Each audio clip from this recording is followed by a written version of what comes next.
Dr. Peterson, do you think they're just going to stop with conservatives?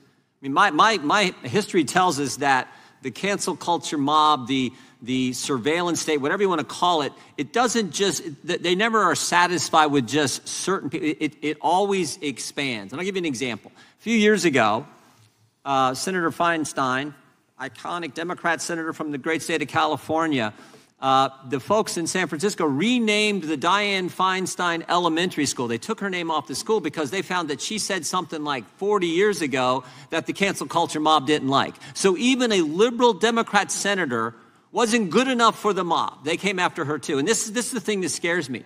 We've invited probably more Democrat witnesses in front of this committee than any other committee, because we invite Democrats to come in and say, we respect the First Amendment, Second Amendment, Fourth Amendment, respect the Constitution. My concern is it never just stops with certain people. It always goes further. Do you agree with that? Well, the reason I prefaced my remarks with an insistence on nonpartisanship is because the danger posed by this increasing ability of governments and large corporations to collude threatens everyone's freedom equally.